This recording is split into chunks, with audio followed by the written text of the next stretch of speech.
Montana? Yeah. Oh, I thought you were born in Wapato. No, we came over we came to Washington when I was a baby. Oh. We stopped long enough in Montana for me to be born, and then they traveled on to Washington. Where was your folks from? Stacklers Stacker. and Schmitz. How about you, Basil? What? So you and your brothers came out on a freight train? Was two brothers. Got it. And they were pilot. Which brothers? Oh. Gib and Lynn. Lynn dead and Gib was here yesterday. Yeah, I saw Gib. So then after you came out here, then your folks came out too? Well, it was nothing back there, so we didn't leave anything. Come on out. Whatever, and there was always hand labor. 2 bits an hour. Didn't work. Didn't work all the time. They came out on the train, the boys, and then they went back to Kansas, and then they sold out and moved, that his family moved out to Washington. How many acres of land did you have in Kansas? Well, we had owned 120. Farmed in 34, we had farmed for 400 acres.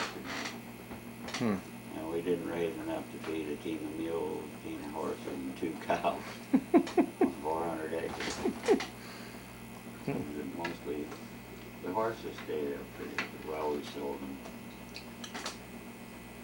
There wasn't enough for them to eat, and then the government started sending in some baled hay.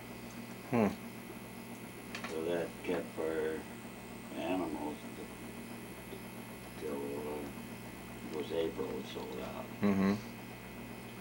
But bought another Model A for $225 at 31. But he's only 4 years old.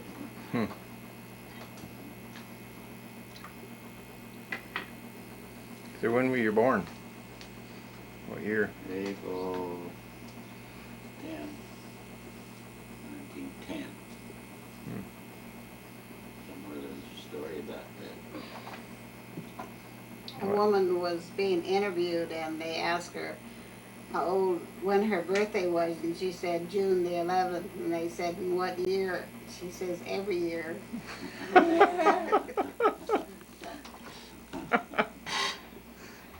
can I have my earring back?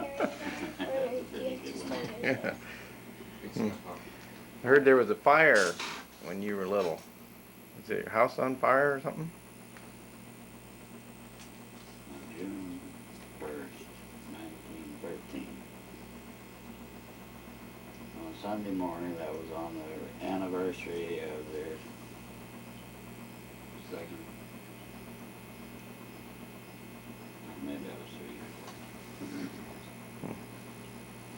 But anyway, the house burned down, and You were 4 years I was old? 3 years old. 3 years old, so that must have been their 4th wedding anniversary.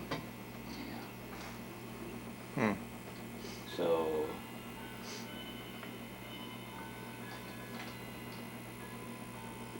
it was on Sunday morning. It was their anniversary, and they were going to go to early mass. We had 2 masses, you know, early mass and late mass.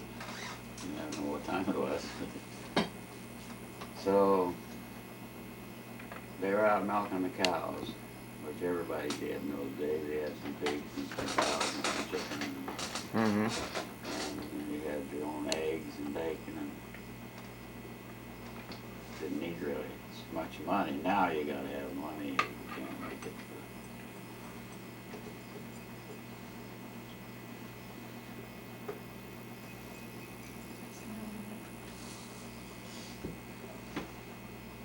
And the fire started in the kitchen. Oh, you want to know about that? Well, that's where it started. Well, I was, what did you say, 3 years old. There was, my folks, there's all of a sudden kids staying with them. Mm-hmm. The doctor's son was 11 years old, and we were sleeping upstairs in one.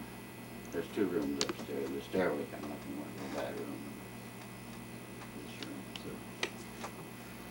But the kid heard him hollering, "House is on fire! Come on out!" Hmm. So he just grabbed me up and went right down the stairs into the fire and out this door. Hmm. So when he got just outside of the house, he dropped me. And I was so mad. That's what he said. See, all I could say, well, he dropped me. Didn't say nothing, but he dropped him halfway down the stairs. Burned the bottom of his feet, of this boy's feet. Oh, your brother? No, Or- The his, doctor's son. Oh, it's a doctor's son. but And then his elbow, Basil's elbow, scraped against the linoleum on the cupboard, and Mm-hmm. it was on fire, and he still has a scar on his elbow. I could He got burned. come back. You don't see it back there. No, there was. Well, you know, this linoleum melts. Mm-hmm. It just crushed across there, and I don't know if it was on the side or one side or the other. It Mhm. come down the stairs like that and then turn to this old-fashioned cupboards that had a flower bin and a bread box and down low and you had Mhm. shelf. Well, that's about the only kind of cupboard that anybody had. You know. If you had one that wasn't homemade, well, you had something. No, we met in Toppenish, that 4th of July dance. Hmm. Peter, my brother, introduced us to the Walshes because they got acquainted with the Walshes, and Basil and his brothers and sisters were all there, and Pete introduced us. And Basil says, "Well, I didn't know you had a sister." 12 years old. And it was love at first sight. It was. How old were you? I was 20, Mm-hmm. Basil was 30. It's easier to say that way. Well, it was in Toppenish. They had a community like there on the 4th. Mm-hmm. Dance. And then they had was that machine shop, International Harvester Company. Well, anyway, that's where they had the dance. It was really good time. But we didn't have the bangity bang music. We had music that had tunes to it. He said it like last night. Wow. But still, we stayed there. Why didn't we go home? We always did before. 1940, December 31st, 1940. So it'll be 50 years in December.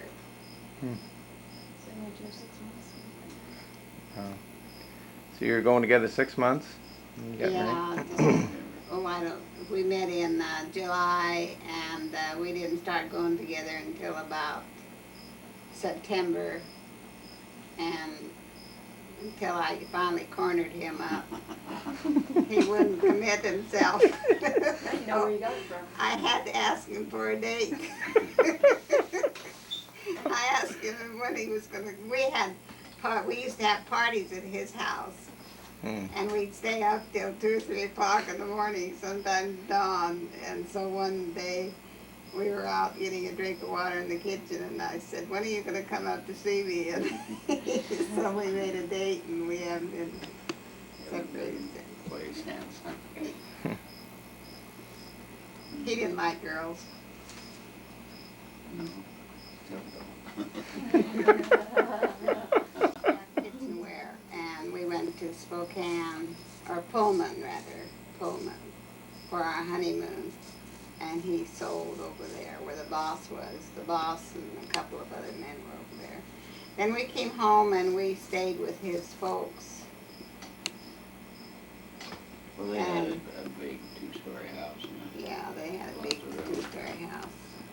And we stayed with his folks until they his folks had another house in town in Wapato, Mhm. and we moved in that, and that's where Mike was born. Mommy, where's that little brush? We moved 7 times before we bought this place here. Hmm.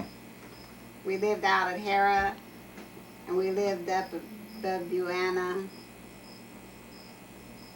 And Where?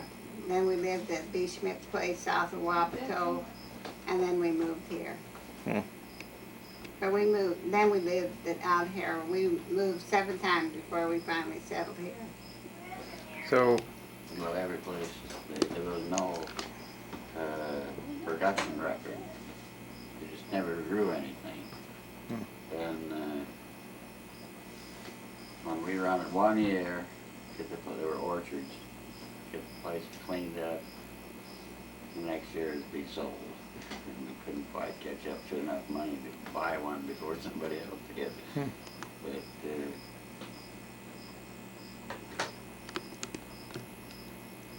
yeah, we went 5 places besides those ear cuttings.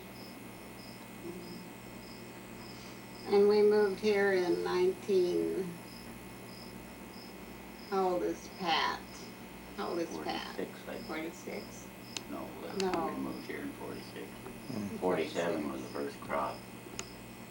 Pat was 9 months old when we moved here. Hmm. He's 42 now, I think. Well,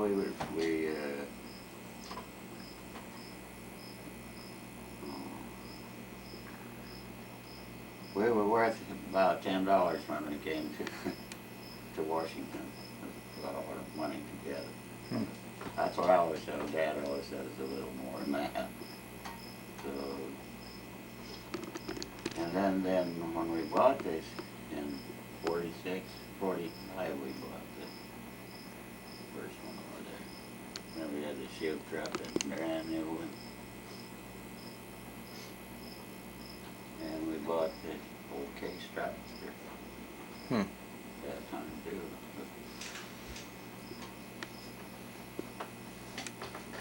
Well, We've lived here ever since. well, I don't say how we get from $10 up to, and the next one was in so many years we were worth 79,000. That was just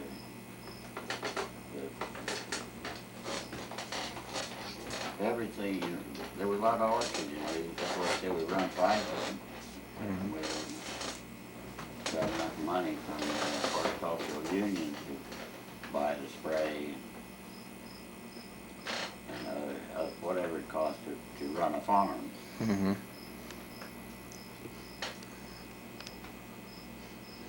So it was you and your brothers working different farms? We started out, Dad run there was a lot of, you could get a farm any place. But it takes a little more time to put the thing together to tell it. Hmm. But we bought that place and paid for it the next year, and bought this one too, down payment on 29,000. So then the war come to an end. But before that, everything we raised was $100 a ton. They just said bring it in, or didn't look at it.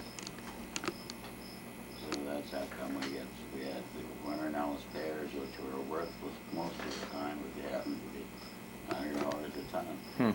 100 a ton. That's how come we got enough money to buy that place and buy this one, but this one we never did get paid till last year. Always a year something. But that was.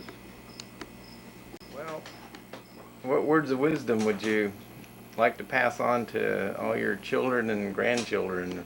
If you had a few things you'd want to say to them that would help them out in their life, after all these years of what you've learned? Tell you, Tom, after they get married and move out of the house, you can't tell them anything. They do what they want to. That's all. But as long as they live here, why, we try to do the best we can to teach them to respect other people and respect their elders. And If you got a little more money than they have, they get better. love each other and trust each other, but that didn't work out. Some of them. Guess that's all.